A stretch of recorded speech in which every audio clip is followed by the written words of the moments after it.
الحمد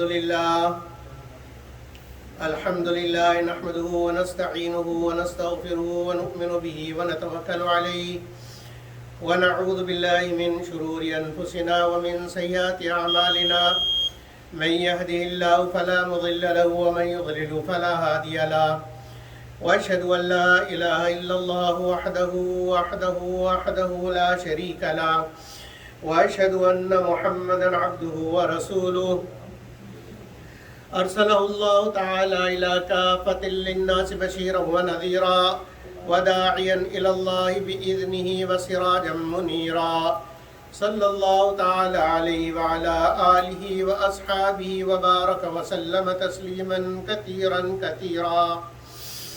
أما بعد فأعوذ بالله من الشيطان الرجيم بسم الله الرحمن الرحيم ولا تحسبن الذين قتلوا في سبيل الله أمواتا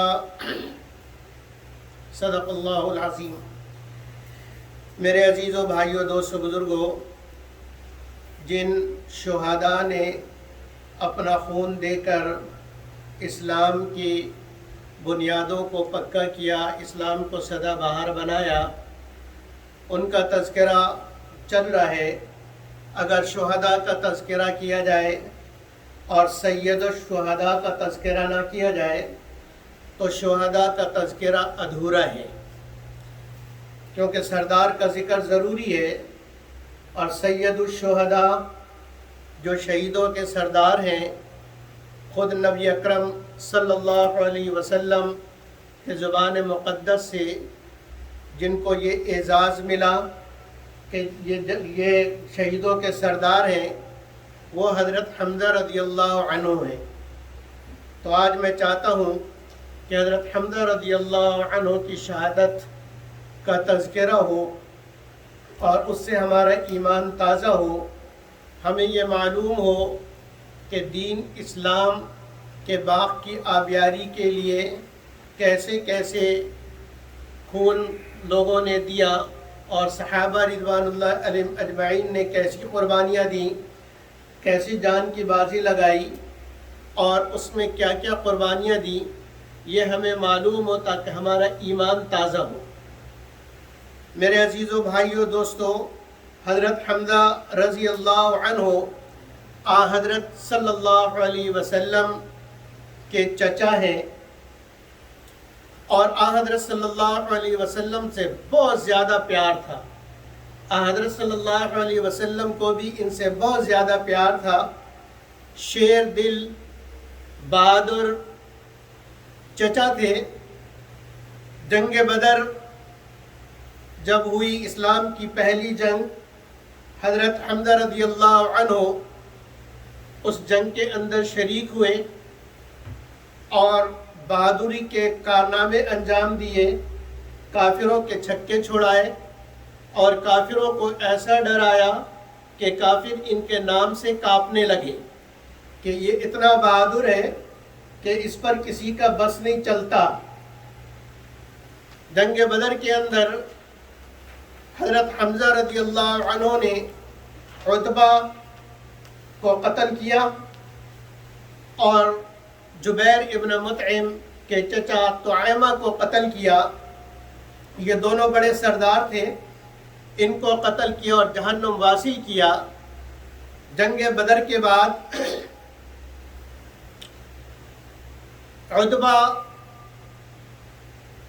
عتبہ کا بیٹا اور عتبہ کے رشتہ دار اس فکر میں تھے کہ کسی طریقے سے حضرت حمزہ کو شہید کر کے، ان کی زبان میں قتل کر کے اس کا بدلہ لیا جائے۔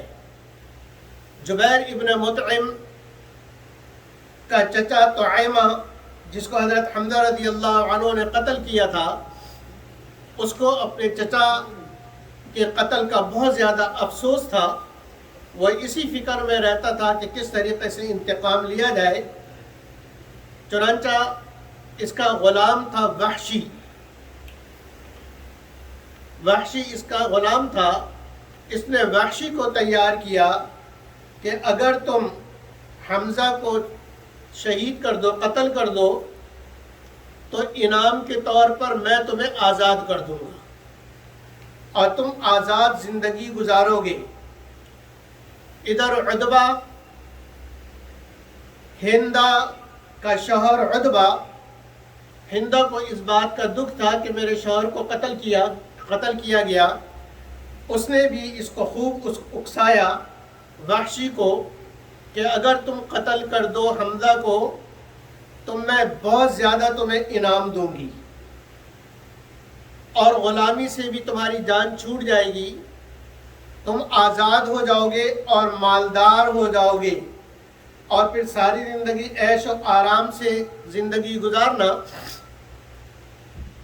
جب دونوں طرف سے آفر آ گئی تو طعیمہ کے بھتیجے کی طرف سے بھی آفر آ گئی اور عتبہ کے گھر والوں کی طرف سے بھی جب آفر آ گئی تو ہر وقت وحشی اسی فکر میں رہتا تھا کہ کون سا موقع مجھے ملے کہ میں حمزہ کو قتل کر دوں۔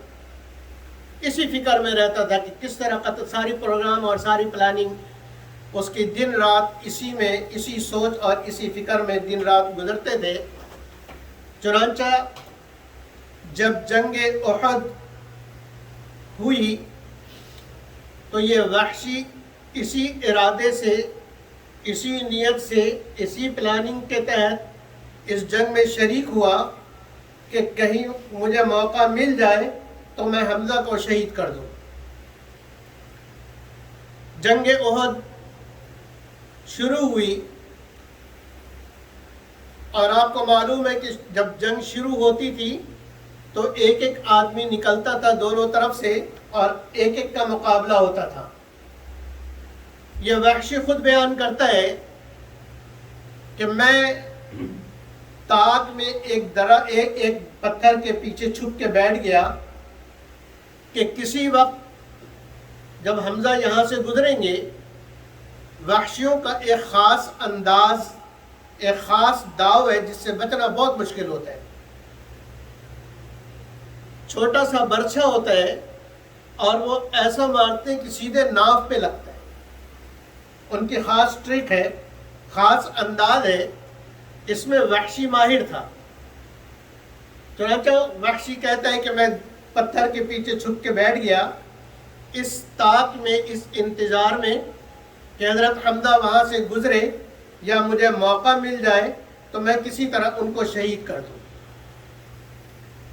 تو عدی ایک شخص کافروں کی طرف سے نکلا اور اس نے اعلان کیا حل من مبارزن، کوئی ہے میرا مقابلہ کرنے والا؟ ادھر سے حضرت حمزہ رضی اللہ عنہ مسلمانوں کی طرف سے نکلے اور انہوں نے اس کے للکار کا جواب دیا اور فرمایا کہ تو اللہ اور رسول سے لڑتا ہے؟ یہ کہہ کہ اس پر تلوار کا وار کیا، ایک ہی وار میں اس کا کام ہو گیا، ایک ہی وار میں وہ عدی جہنم واصل ہو گیا۔ وحشی کہتا ہے کہ وہ حضرت حمزہ اس کو قتل کر کے ابھی واپس پلٹے تھے کہ وہ میرے نشانے پر آ گئے اور میں نے اپنے خاص انداز سے برچھی ماری جو سیدھے حضرت حمزہ کے ناف پر لگا اور پیچھے سے نکل گئی۔ اتنی تیز برچھی ہوتی تھی اور ایسا انداز ہوتا تھا کہ وہ آر پار ہو جائے۔ حضرت حمزہ رضی اللہ عنہ اس وار سے شہید ہو گئے، لیکن تھے تو شیر، شہادت کے بعد بھی اس کی ہمت نہیں ہوتی تھی کہ آ کے دیکھوں کہ شہید ہو گئے کہ نہیں ہو گئے۔ کچھ دیر بیٹھا انتظار کرتا رہا اور پھر اس نے پتھر مارا کہ اگر بے ہوش ہوں گے یا مرے نہیں ہوں گے، شہادت نہیں ہوئی ہوگی تو اٹھ جائیں گے۔ لیکن جب اس نے دیکھا کہ لاش میں کوئی حرکت نہیں ہو رہی تو پھر ہمت کر کے باہر نکلا اور پھر اس کو ہندا سے کیا ہوا وعدہ یاد آیا کہ ہندا نے اس سے کہا تھا کہ ان کو قتل کر دو اور ان کا جگر نکال کے مجھے لا کر دو، میں حمزہ کا جگر چبانا چاہتی ہوں، جگر کھانا چاہتی ہوں۔ چنانچہ وحشی نے پیٹ چاک کیا اور حضرت حمزہ رضی اللہ عنہ کا جگر نکالا، اور صرف اس پہ بس نہیں کیا بلکہ وہ وار کرتا رہا۔ حضرت حمزہ رضی اللہ عنہ وہ شہید ہیں جو ایک وار سے شہادت ہو گئی، اس کے بعد بھی، شہید ہونے کے بعد بھی ان کی قربانی چلتی رہی، قربانی رکی نہیں۔ پیٹ چاک کیا، جگر نکالا، اندر کے اعضاء نکالے، کان کاٹے، ناک کاٹی، انگلیاں کاٹی، اعضاء کاٹے، بوٹیاں کاٹی، اور یہ سب کچھ لے جا کے ہندا کو دیا اس لالچ میں کہ مجھے انعام ملے، اس لالچ میں کہ مجھے انعام ملے۔ ہندا نے حضرت حمزہ رضی اللہ عنہ کا جگر لے کر بڑی خوش ہوئی، بڑی ہنسی، منہ میں ڈال کے چبانا شروع کیا، لیکن نگل نہ سکی، اس لیے پھینک دیا، تھوک دیا۔ اس ہندا کو کیا معلوم تھا کہ یہ کسی عام آدمی کا جگر نہیں، اور جس کے اعضاء کا ہار میں اپنے گلے میں ڈال رہی ہوں، یہ اس کی ہار نہیں ہے، میری ہار ہے۔ اس لیے کہ حضرت حمزہ کے اعضاء کا ہار حضرت حمزہ کی جیت ہے، جس نے گلے میں ڈالا اس کی ہار ہے۔ اس کو کیا معلوم تھا کہ یہ ہار یا تو مجھے اللہ کے حضور جھکا دے گا یا حق والوں کے ہاتھوں میری گردن کٹوا دے گا۔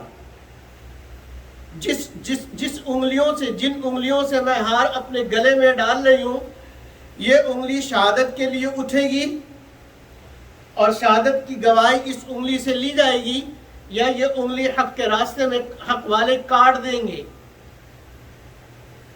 اپنے گلے میں ہار ڈالا، یہ حضرت حمزہ رضی اللہ عنہ کی شہادت ہے۔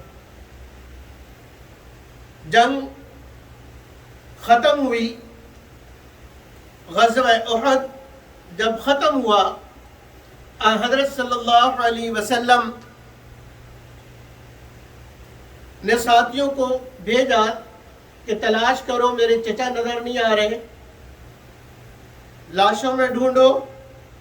حضرت علی رضی اللہ عنہ تلاش کرتے کرتے جب پہنچے ہیں تو حضرت حمزہ رضی اللہ عنہ کو اس حال میں دیکھا تو دیکھتے ہی رونے لگے، خوب روئے،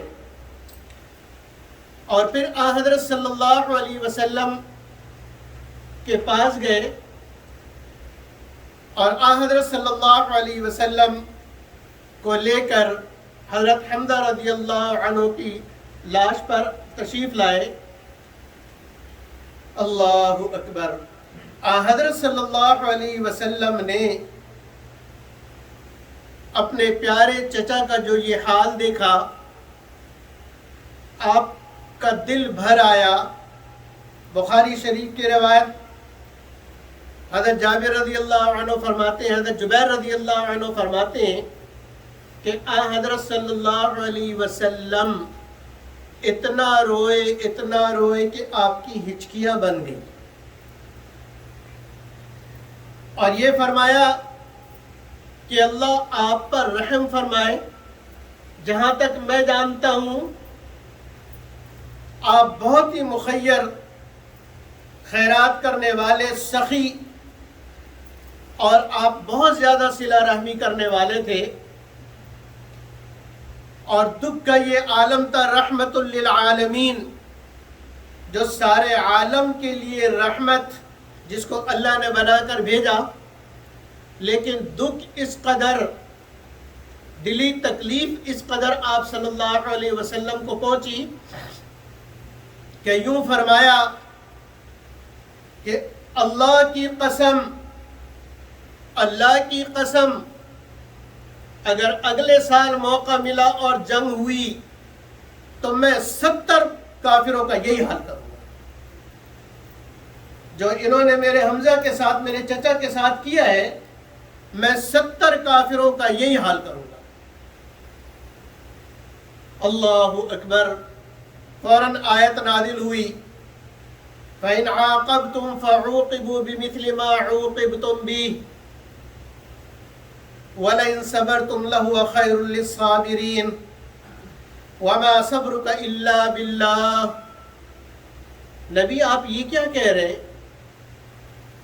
کہ 70 کافروں کا یہی حال کریں گے؟ حکم تو میرا چلتا ہے، احکم الحاکمین تو میں ہوں، فیصلہ میرا چلتا ہے، میں جو چاہتا ہوں وہ ہوتا ہے۔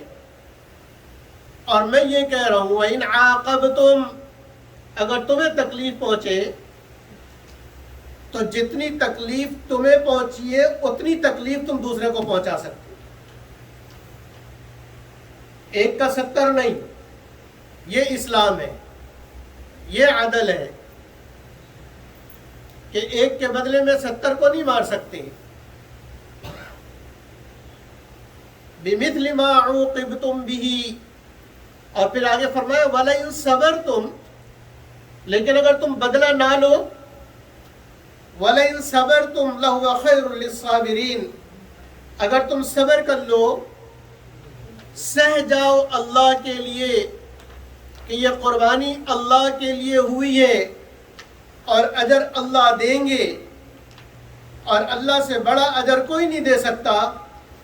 اگر اس بات پہ تم صبر کر جاؤ، لَهُوَ خَيْرٌ لِلصَّابِرِينَ، تو صبر کرنے والوں کے لیے بہت بہتر ہے۔ وَاصْبِرْ، پھر اپنے نبی کو حکم دیا وَاصْبِرْ، نبی جی صبر کیجیے، اللہ تسلی دے رہے صبر کیجیے۔ وَمَا صَبْرُكَ إِلَّا بِاللَّهِ، اور آپ جو صبر کریں گے وہ بھی اللہ ہی کے توفیق سے ہوگا، وہ بھی اللہ کی توفیق سے ہوگا۔ اور اللہ مع الذین اتقوا والذین هم محسنون، اللہ ان لوگوں کے ساتھ ہیں جو تقوی اختیار کرنے والے ہیں اور نیکی کرنے والے ہیں، تو اللہ کو ساتھ لینا ضروری ہے۔ میرے عزیز بھائیوں اور دوستوں، یہ نبی کا دکھ تھا، دل کی تکلیف تھی، درد تھا، جس کی وجہ سے حضرت صلی اللہ علیہ وسلم نے یہ فرمایا تھا۔ اور وہ جو اللہ نے تقدیر اللہ کی غالب آتی ہے، ہوتا وہ ہے جو اللہ چاہتے ہیں، جو انسان چاہتا ہے، جو انسان دیکھتا ہے وہ نہیں ہوتا، جو سمجھتا ہے وہ بھی نہیں ہوتا۔ اگر ایک طرف یہ دیکھا جائے کہ حضرت حمزہ رضی اللہ عنہ کو شہید کرنے والا وحشی نے کتنا نبی صلی اللہ علیہ وسلم کو دکھ پہنچایا اور درد دیا، تو یہ سمجھ میں آتا ہے کہ یہ ایمان والا نہیں ہو سکتا، ایمان کی دولت اس کو نہیں مل سکتی، اس لیے کہ یہ تو اتنا شقی القلب ہے، ایمان کے لائق ہی نہیں ہے۔ لیکن ہوتا وہی ہے جو اللہ چاہتے ہیں۔ فتح مکہ کے بعد جب مکہ فتح ہوا، وحشی اس وقت تک مکہ مکرمہ میں ہی تھا، لیکن جب مکہ فتح ہوا تو وہاں سے کوفہ کی طرف بھاگ گیا، کوفہ چلا گیا،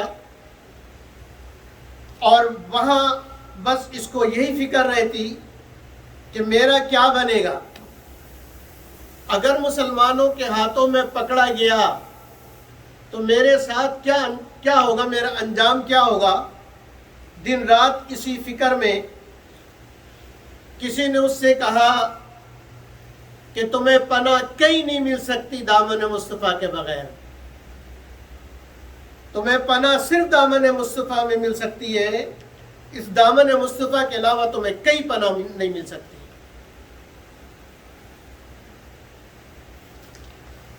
اور لوگوں نے مشورہ دیا کہ مدینہ چلے جاؤ اور کلمہ پڑھ کر دامن مصطفیٰ سے اپنے آپ کو وابستہ کر لو۔ اس کے علاوہ کئی نجات نہیں تمہاری. دامن مصطفیٰ میں دنیا بھی ہے عقبہ بھی ہے، آئے جس کا جی چاہے، نہ آئے نارے جہنم میں جائے جس کا جی چاہے. چنانچہ وحشی مدینہ منورہ آتا ہے اور چھپتے چھپاتے اچانک نبی صلی اللہ علیہ وسلم کی مجلس میں پہنچتا ہے، نقاب اپنے چہرے سے ہٹاتا ہے اور اشہد ان لا الہ الا اللہ واشہد ان محمد عبدہ ورسولہ کلمہ پڑھ کے مسلمان ہو جاتا ہے. جب نبی صلی اللہ علیہ وسلم کی اس پر نظر پڑی، آپ کو پرانا غم تازہ ہو گیا اور فرمایا انت وحشی، تو ہی وحشی ہے؟ کہا جی میں وحشی ہوں. پوچھا میرا چچا تو شیر تھا، تو نے کیسے شکار کیا؟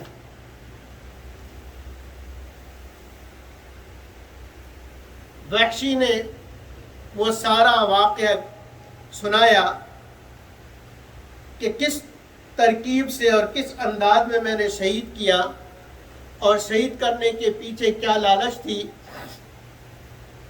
سارا واقعہ سنا. حضرت صلی اللہ علیہ وسلم پھر رونے لگے اور روتے ہوئے فرمایا ویحک غیب عنی فلا ارینک، میرے نظروں سے ہٹ جاؤ، غائب ہو جاؤ، اور میں تمہیں کبھی نہیں دیکھنا چاہتا، میں تمہیں دیکھنا نہیں چاہتا، میرے نظروں سے غائب ہو جاؤ. چنانچہ وحشی کہتے ہیں کہ میں حضرت صلی اللہ علیہ وسلم کے مجلس سے اٹھ گیا. اتنا بڑا مجرم لیکن جب ایمان لائے اللہ کے نبی نے ان کے ایمان کو قبول کیا. یہ نہیں کہ تیرا ایمان قابل قبول نہیں، اتنا بڑا مجرم ہے. یہ بتلایا کہ مجرم جتنا بڑا ہو جب اسلام لے آئے اب تمہارا بھائی. الاسلام یہدم ما کان قبلہ، اسلام لانے سے پہلے جو جرم اس نے کیے سارے جرم ختم. وحشی کہتا ہے کہ میں جہاں بھی معلوم ہوتا کہ حضرت صلی اللہ علیہ وسلم تشریف لا رہے، میں اس مجلس میں جاتا لیکن ایک طرف چھپ کے کھڑا رہتا. پھر اسی شخص کو جس نے نبی صلی اللہ علیہ وسلم سچے نبی کے دل کو دکھایا تھا، اللہ نے اسی کو قبول کیا جھوٹے نبی کو جہنم تک پہنچانے کے لیے.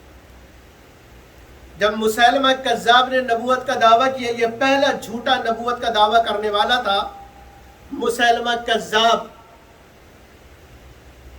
حضرت صلی اللہ علیہ وسلم نے ارشاد فرمایا تھا کہ کاش کہ کوئی شخص اس جھوٹے کو قتل کر دے اور جنت میں اپنا ٹھکانہ بنا لے. اس کے لیے بھی وحشی تیار ہوا اور کسی طریقے سے مسیلمہ تک پہنچ کر اپنے اسی وار سے، اسی برچھی سے جس سے حضرت حمزہ کو شہید کیا تھا، اس جھوٹے داعی نبوت کو بھی باہر ڈالا اور جہنم حاصل کر دی. لیکن حضرت صلی اللہ علیہ وسلم جب تک دنیا میں حیات رہے آپ کے سامنے نہیں آیا کہ آپ صلی اللہ علیہ وسلم کو تکلیف نہ ہو. خود چھپ کے دیکھتا تھا لیکن آپ کے سامنے نہیں آتا. اور میرے عزیز دوستو بھائیوں، نبی اکرم صلی اللہ علیہ وسلم کہ یہ چچا حضرت حمزہ رضی اللہ عنہ، ان کی بہن ہے حضرت صفیہ رضی اللہ عنہ، حضرت صلی اللہ علیہ وسلم کی پھوپھی. بھائی کا حال سنا، تڑپ گئی. بہنیں تڑپ جایا کرتی ہیں بھائی کی ذرا سی تکلیف پر. تو یہاں تو شہادت ہوئی تھی اور شہادت بھی المناک، دردناک ہوئی تھی. مدینے سے چل پڑی بھائی کو دیکھنے کے لیے.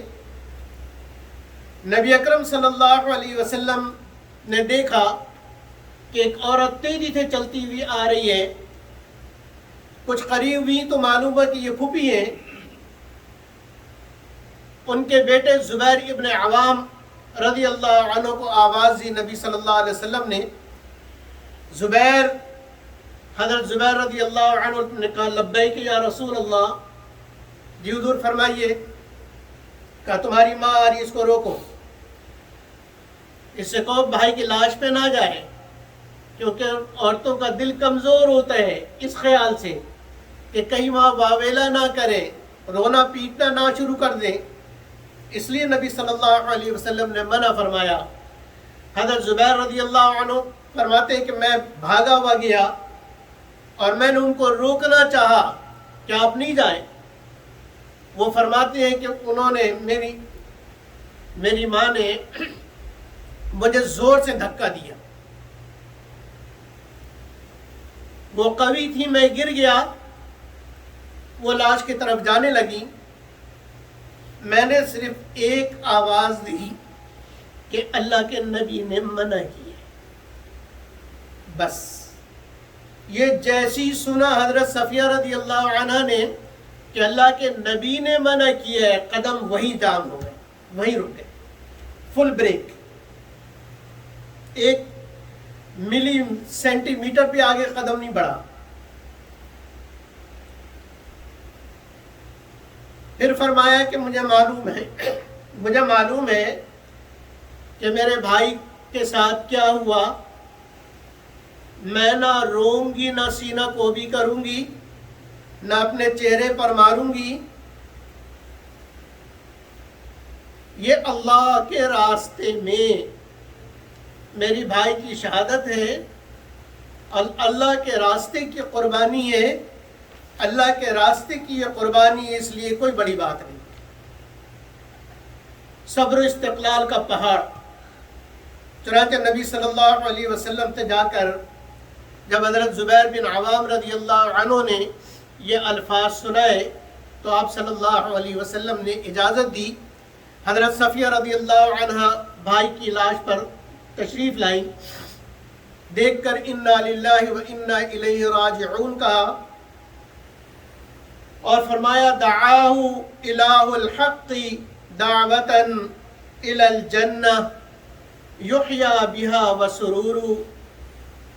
میرا بھائی، اللہ نے اس کو بلایا ہے، اللہ نے اس کو جنت کی طرف بلایا ہے، اور جنت کے اندر میرا بھائی زندہ بھی رہے گا، خوش خرم بھی رہے گا. اور پھر دعا کی کہ بھائی ہم سب کی طرف سے تجھے جزائے خیر ہو. اور کفن کے لیے چادر لائی تھی وہ دیا. اللہ اکبر. قصہ مختصر. حضرت صلی اللہ علیہ وسلم نے اس کے بعد تیاری فرمائی دفنانے کی، کفنانے کی. تو حضرت حمزہ رضی اللہ عنہ کے لیے جو کفن تھا وہ اتنا چھوٹا کہ اگر سر کی طرف کیا جاتا تو پیر کھل جاتے، پیر کی طرف کیا جاتا تو سر کھل جاتے. حضرت صلی اللہ علیہ وسلم نے ارشاد فرمایا کہ چادر سر کی طرف کر دو اور پیر پر اذخر کے پتے ڈال دو، گھاس ڈال دو. پھر نماز جنازہ شروع ہوئی. سب سے پہلے حضرت حمزہ رضی اللہ عنہ کا جنازہ رکھا گیا اور حضرت صلی اللہ علیہ وسلم نے نماز جنازہ پڑھی. اس کے بعد پھر 70 جو شہید ہوئے تھے مسلمان، ایک ایک کا جنازہ لایا جاتا اور حضرت حمزہ رضی اللہ عنہ کے جنازے کے ساتھ رکھا جاتا اور حضرت صلی اللہ علیہ وسلم ان کا جنازہ پڑھتے. تو گویا کہ 70 مرتبہ حضرت حمزہ رضی اللہ عنہ کا جنازہ پڑھا گیا اور 70 مرتبہ حضرت صلی اللہ علیہ وسلم نے ان کے لیے دعا کی. اور آپ صلی اللہ علیہ وسلم نے یہ فرمایا کہ کل قیامت کا دن ہوگا، میں محمد گواہی دوں گا سید الشہداء حمزہ. فرمایا سید الشہداء حمزہ عند یوم القیامہ، عند اللہ یوم القیامہ، کہ کل قیامت کے دن جو شہیدوں کا سردار ہوگا، جو شہیدوں کا امیر ہوگا، جو شہیدوں کا صدر ہوگا، وہ حضرت حمزہ ہوں۔ اللہ رب العزت ہم سب کو دین کے لیے قربانی کی توفیق عطا فرمائے۔ وآخر دعوانا ان الحمد للہ